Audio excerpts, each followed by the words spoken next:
7 goals, 11 assists overall. Okay. I think he's probably just hoping for development. Sure. And then Mitchell Osmond, he's a center back from Rio Grande, University of Rio Grande in Ohio. What? I NAIA schools. I don't know. Wow, weird. But here, he's a center back. Okay. 6'3". Good Big guy. The crazy thing is Rio Grande went 20-1 his senior year. Wow. They only allowed 7 goals all season. Who's their goalie? I don't know. But something tells me that Mitchell Osmond might be a pretty decent, at least at NAIA level, centerman. On top of that, he played 19-21, and he had 4 goals and 2 assists as a center back. Nice. So, I think that's an interesting draft. He played for Thunder Bay Chill in the PDL. Thunder Bay has a soccer team? In the PDL. So it's amateur. Amateur league, yeah. There's actually a highlight video on YouTube. Hey. It's like 6 minutes long. Sweet. And obviously they pick and choose what they put on, but these. He's tall. He likes to clear the ball with his head. But these lower draft picks are the type of guys who will probably end up either being loaned out or in Madison at some point. Yeah. And Madison has no defense other than their goalkeeper. So guys from Madison should be excited about these lower guys that we draft because they're guys that we can plug in there and say, hey, here you go. And speaking of which, there was an interview with I forgot his name. He's with Ford Madison, and they were talking about how he spent a lot of time with Minnesota United on draft day. Oh, nice. So there's a really good chance that they're working together and kind of making these picks together. That's good. I like that. It sounded interesting. It sounded promising. And that's it for a draft. Okay. So, like I said, a lot of these guys probably end up in Madison or loaned out. But the goalkeeper, St. Clair, we'll see what happens with him. Yeah. And I think we're still, like we said, in the running for getting a backup goalkeeper at this point. I think so too. But it also would not surprise me to go into the season with St. Clair as the backup. Yeah, I think it's definitely possible. It wouldn't be optimal because he needs to get minutes to develop. But with RFO, you never know. Yeah, Manny. We're running out of time. It's not too late to maybe sign another goalkeeper. Like, clearly they wanted to. These rumors, the Rossi rumors, wouldn't have been out there if they weren't interested in signing another goalkeeper. Well, we had Lamson last year. Yeah. We don't really need we need a guy who can come in and step in for 10 games? Well, yeah, unfortunately, you just never know. Look what happened last year, with injury. Yeah. You just don't know. You might need him after the first game. And you don't want to be in a position where you have a young kid, college goalkeeper. Who knows? He could turn out to be terrific. Hopefully he does. Yeah. But can he be ready that quickly? Look at 2017. Yeah. Alsbaj got hurt. Yeah, that's right. Was it the home opener? Yeah, I think it was pretty early. Yeah.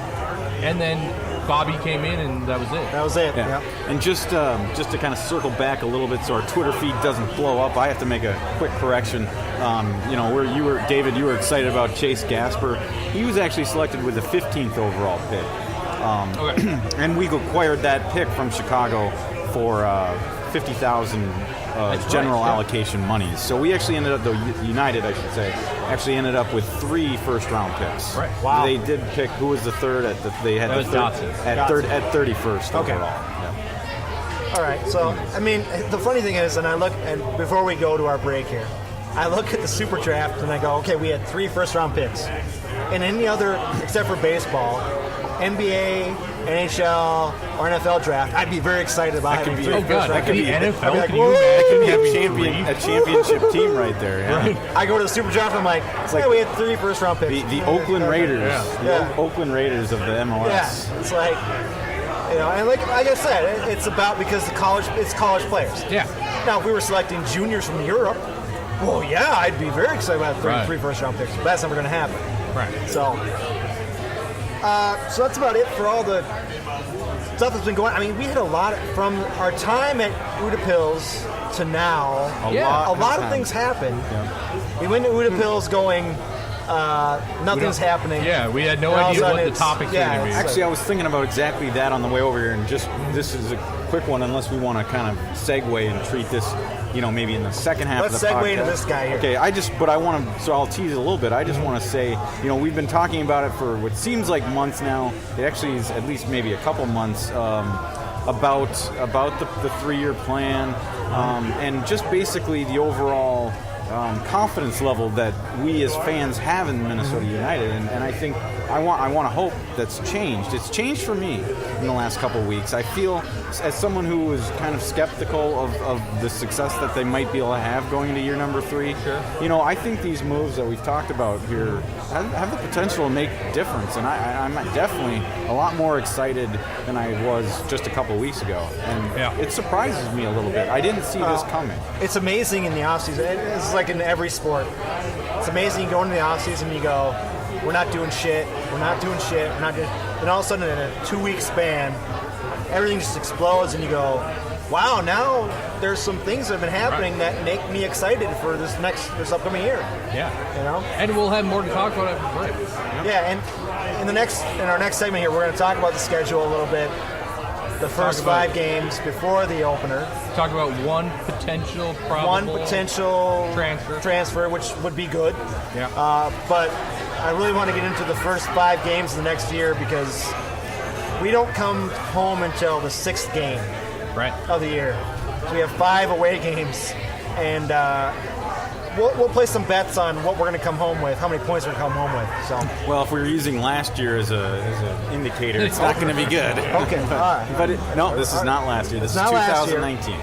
We'll talk about our bets when we come back recording from Blue Wolf. You do that. I do. I do done it in a while. I do the live thing all the time. In Tony's defense, we most certainly are live. We are live, but we're recording. So we're back at Blue Wolf in a couple minutes, guys.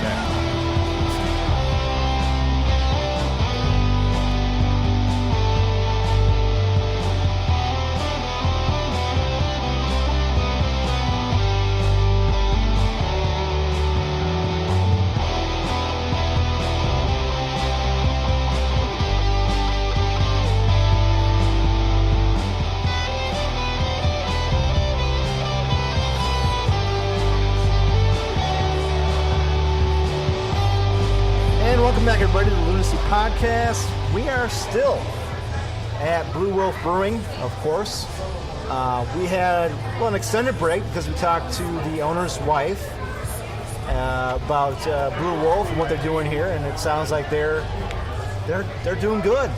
They're in the Brooklyn Park neighborhood. We've got a lot of fans out here. I want to give a shout out to our what do you call her, server? Server, yeah. Server. Anna is our server, and she's been great. When I asked if I could put her name on the podcast, she said absolutely, which is okay. I mean, that's great. We have some new beers here, guys. Yes. Sterling, what do you got? Well, hold on a second. Hold on. Before I get into it, at the beginning of the podcast, I talked about that they have infusions and different things they're doing with beers. So Sterling went ahead and did one of those things. And what did you do, Sterling? Yeah, so I decided... Sorry, I'm texting my wife. I went ahead and got the... Now I forget what it is. You guys still have Pack Attack. The Pack Attack, which is the No Coast Pale Ale. No Coast Pale Ale and the Bloody Mary. Yes. Anna asked if I wanted it hot. And I said yes. Yes, yeah. And she brought it over, and I tasted it, and I was like, okay, this is good. And she asked if it was hot enough, and I made the reasonable mistake of saying it could be hotter. And guess so she made fun of me when I said no, it's okay, because she didn't believe me. Well, we certainly weren't going to let you. Right, no, and really that was introduced by Dave. We enabled. Yeah, I'm sorry. So I said, fine, make it spicier. It's fantastic. Is it good? Oh, it's fantastic. Yeah. It could still be hotter, quite honestly. Then they have to get ghost peppers, though. So I mean, Yeah, I've actually never had a Bloody Mary with beer. Really? Yeah. Even when I have a Bloody Mary, I never drink the chaser. Well, usually a Bloody Mary is with vodka. Yeah. So, yeah. It's good. It's very good. Yeah. Apparently, there's at least one habanero. Okay. Well, yeah. So he likes that. I had the Wolf Spirit American IPA, which is an IPA, and it tastes like an IPA. I mean, it is what it is. It's good stuff. Stevens, what'd you get? I got the Let's Celebrate Celebration Ale, and I'm maybe a little late, but it's supposed to be kind of like a holiday thing, inspired brew, and I like it actually. And what's really you taste the cinnamon and nutmeg in there? You know, I taste the cinnamon, but what really sticks out, and I'm actually kind of happy that it does, is the clove. Clove taste. Yeah, I actually like really cloves too. that really jumps, and I'm really enjoying it. So yeah. So, I'd like to say this about this podcast. I'm going to bring this up because we're at Blue Wolf. Almost a year ago, 10 months ago, Dave Sterling and I came out to our first podcast and wanted to do it here at Blue Wolf. And we were amateurs at podcasting at that point. We sat in this exact same booth. Amateurs? We were like... Beginners. Yeah, I don't even know the amateurs. Beginners. You could argue that we're amateurs at the moment. But. I think we're more than amateurs now, but we were beginners. We sat in this exact same booth for an hour. Me and Sterling sat here and talked about, could we do it here? Was it too loud? Blah, blah, how would it work? And after an hour drinking beers here, we decided, no, we're going to go back to Sterling's house and do it from there. And we did our first podcast at Sterling's house. Yep. Since then, we've done other breweries, and we've kind of gotten to the point where we don't care if it's loud. I mean, if it's too loud, it's too loud, but we don't care. Hopefully the listeners don't. No, I don't think they do. And so coming back here is actually a weird thing for us because it started our podcast experience. As much as we like to say Omni started us doing breweries, really here's what started us doing breweries. Yeah. And even though we didn't do it that day, I can honestly say I'm glad that we came back. Yeah. Because it's been great. Like I said, Mike's wife, and sorry I forget her name, she was great. She talked to us for about 15 minutes about the history of this place and what they're doing here. And it's a great small brewery. Yeah. And when we were here, there were only 3 beers. Yeah, there were only 3 beers. And in fact, they were out of one. Yeah, they were. That's right. It's Jennifer, by the way. So. Jennifer, yeah. Sorry. So, and it's fantastic that they have. Well, they've got 8 beers on tap now. Yeah. So I want to say that it's interesting to be back where we kind of started the whole thing. Yeah. Even though we didn't do it. And then we added a person named Dave Stevens, Stats Guy Dave. I mean, the podcast was just a twinkle in my eye when you guys sat here about almost a year ago. It was a twinkle in our eye, too. Well, but I have to admit, you mentioned that you went over to David Sterling's house and recorded the first one, and I listened to that, and I remember thinking, well, that is so cool. I thought you guys did a great job for your first ever podcast, and it was something that it put it on the radar for me at that point. Well, it's weird now that we're doing it here and we're on BGN. Yeah. And we're on, Spreaker and iTunes and all the other stuff. And now we got this Minnesota podcast thing going on. And like David talked about on our last podcast, we're trying to get a European connection going on. Yeah. And it's interesting that we've gone that far in under a year to have as many listeners as we do and have as many connections as we do. Yeah. And I'd like to say this, I think in the next year we're going to be all about doing some, of course, the Madison thing.